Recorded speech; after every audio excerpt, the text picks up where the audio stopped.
حضرت ابو ذر رضی اللہ تعالی عنہ روایت کرتے ہیں کہ ایک دفعہ نبی اکرم صلی اللہ علیہ وسلم سردی کے موسم میں باہر تشریف لائے تو آپ نے دیکھا کہ درختوں سے پتے جھڑ جھڑ گر رہے تھے، ٹوٹ ٹوٹ کر کے جو ہے گر رہے تھے۔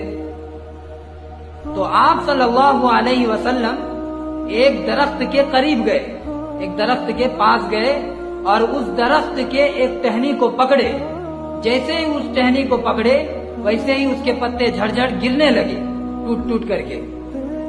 تو آپ صلی اللہ علیہ وسلم نے فرمایا ابو ذر، حضرت ابو ذر نے فرمایا لبیک یا رسول اللہ، میں حاضر ہوں اللہ کے رسول، فرمائیے کیا بات ہے۔ تو حضور صلی اللہ علیہ وسلم نے فرمایا کہ ابو ذر، جس طرح ابھی آپ یہ دیکھ رہے تھے کہ میں نے ایک ٹہنی کو پکڑا تو اس ٹہنی سے پتے جھڑ گر رہے تھے۔ ابو ذر نے کہا جی ہاں میں نے دیکھا۔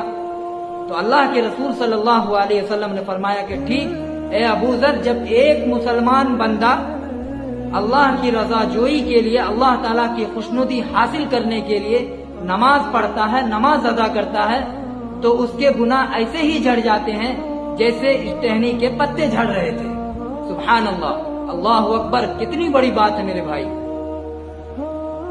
اس لیے ہمیں اور آپ کو چاہیے کہ زندگی کے جس موڑ پر بھی ہم اور آپ ہوں، چاہے خوشی میں ہو، غم میں ہو، مصیبت میں ہو، خوشحالی میں ہو، جس حالت میں بھی ہو میرے بھائی، ہر حال میں نماز پڑھتے رہیے۔ کیوں؟ کیونکہ آقا صلی اللہ علیہ وسلم نے فرمایا کہ تم کسی بھی مصیبت میں ہو، جب ایک مسلمان بندہ نماز ادا کرتا ہے تو اس کے گناہ جھڑ جاتے ہیں اس سے۔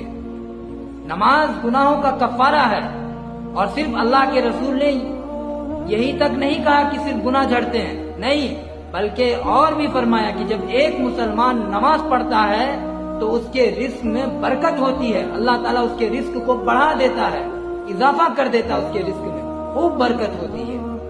اس لیے میرے بھائی، اگر آپ چاہتے ہیں کہ آپ کے گناہ جھڑ جائیں، آپ گناہوں سے پاک صاف ہو جائیں اور آپ کے رزق میں خوب برکت ہو، آپ خوب ترقی کریں، تو میرے بھائی آپ زندگی کے کسی بھی موڑ پر ہو، جس حالت میں بھی ہو، آپ نماز کسی بھی حال میں مت چھوڑیے، نماز کو لازمی حصہ سمجھیے اور نماز ضرور ادا کیجیے۔